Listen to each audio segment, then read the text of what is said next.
तो ये बताओ कि तुम रात में ये अशार क्यों पढ़ रही थी? उसने कहा नहीं, मैं तो ऐसा नहीं पढ़ रही थी। उमर फारूक ने कहा मैंने अपने कानों से सुना है। तुम सबको झुठला सकती हो, मुझे नहीं।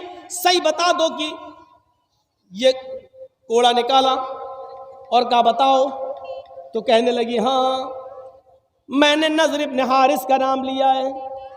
कहा नज़र इब्न हारिस कौन है? कहा फला फला मोहल्ले में रहता है। क्या वो भी तुम्हें जानता है? जवाब दिया नहीं। कहा फिर तुम उसको कैसे जानती हो?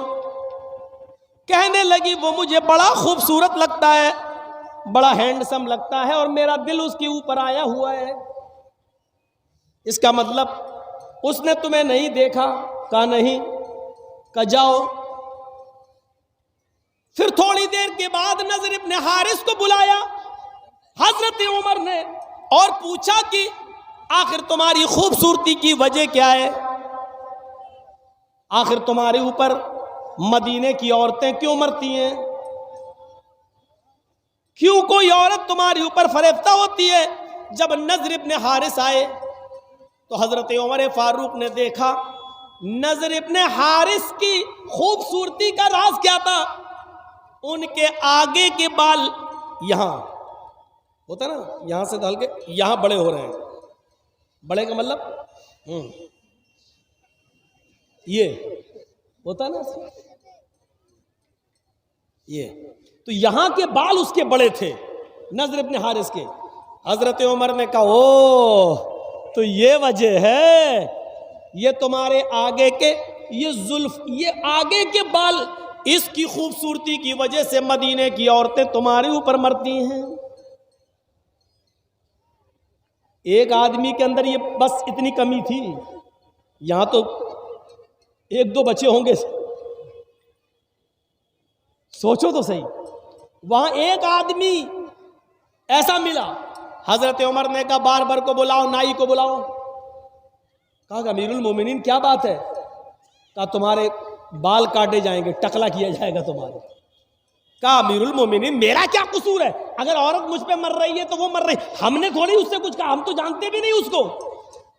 कहा वजह ये नहीं है, उसकी सजा तो मैं नहीं दे रहा हूं, सजा इस बात की मिल रही है कि तुम्हारे आगे के ये बाल अगर इतने बड़े हुए ना होते तो वो औरत तुम्हारे ऊपर ना मरती। इस खूबसूरती की वजह से मर रही है। लाओ इधर, टकला कर दिया, पूरे हो गए गंजा, लग रहा है जैसे उम्रा कर लिया। कहा अमीरुल मोमिनीन आप कर रहे हैं फैसला तो मान रहा हूं, लेकिन मेरा दिल नहीं हो रहा टकला कराने का। कहा तुम्हारे दिल से क्या मतलब? अब पूरा टकला कर दिया। अब टकला करने के बाद फिर हजरत उमर ने एक काम और किया। क्या किया? एक सफेद रंग का अमामा पगड़ी उनके सर पे बांध दी ताकि टकला ना दिखाई दे। लोग टकले का मजाक उड़ाते हैं, अब तो बहुत बड़े बड़े लोग टकले हैं। टकला होना कोई बुरी चीज थोड़ी है, कुदरती चीज है। हो गया तो कोई क्या करे। अब बड़े बड़े लोगों को मैंने टकला कह दिया, ये यूट्यूब वालों से बड़ा डर लगता है। हमने किसी का नाम नहीं लिया, ये फोटो भी बना देंगे, तस्वीर भी बना देंगे और लिख भी देंगे कि मौलाना जर्जीस ने इनको टकला कहा। ये इनका हरामीपना है और इस हरामीपने से ये यूट्यूब चैनल वाले बाज नहीं आ रहे।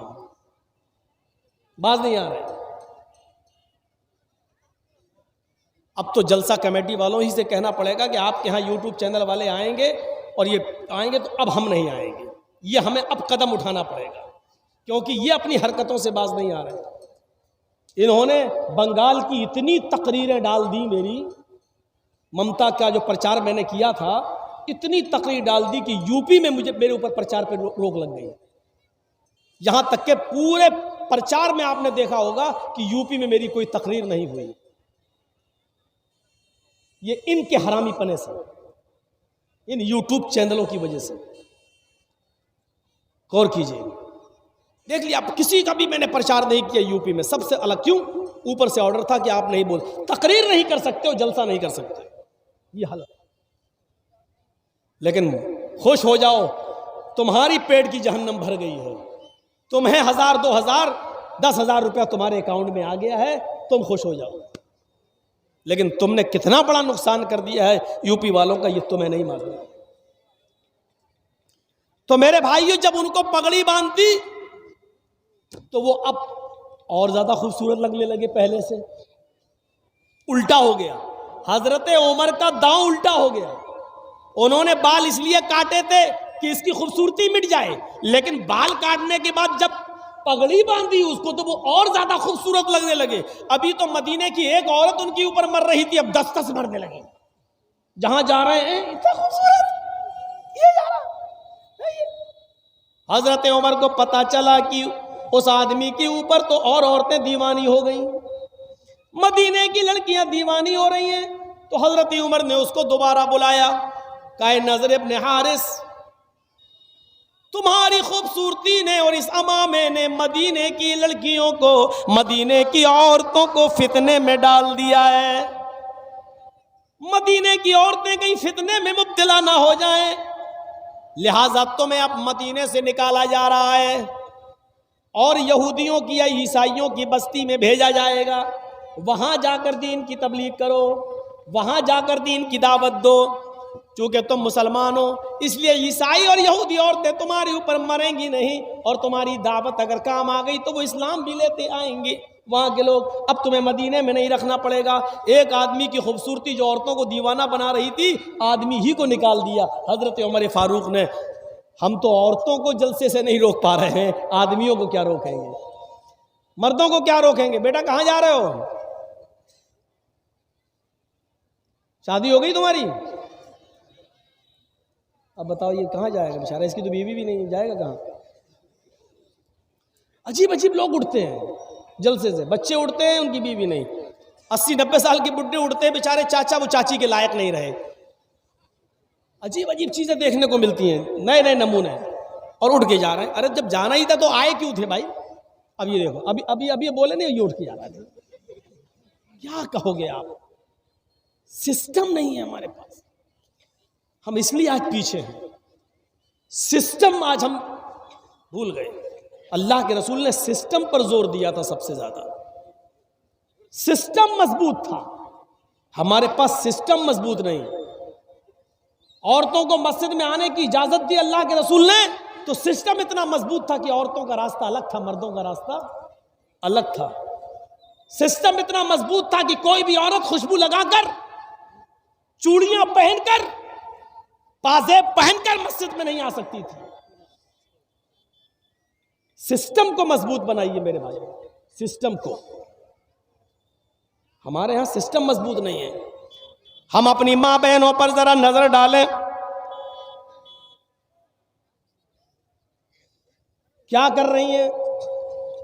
क्या उनके अंदर वो शर्म और हया बाकी रह गई है जो इस्लाम का एक हिस्सा थी? हमारा कुरान नबी की औरतों, नबी की बीवियों को भी हुक्म दे रहा है। अल्लाह, या निसा अन्नबी लस्तुन्ना कहदिम मिनन निसाई इन इत्तक़ैतुन्ना।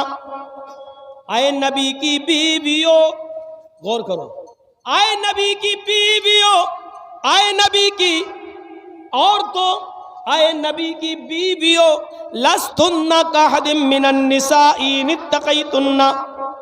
तुम आम औरतों की तरह नहीं हो, तुम मामूली औरत नहीं हो, तुम मामूली लेडी नहीं हो।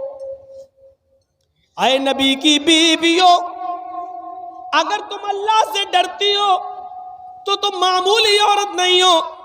फला तग़ज़ाना बिल क़ौल फ़यत्मअ लज़ी फ़ी क़ल्बिही मरज़।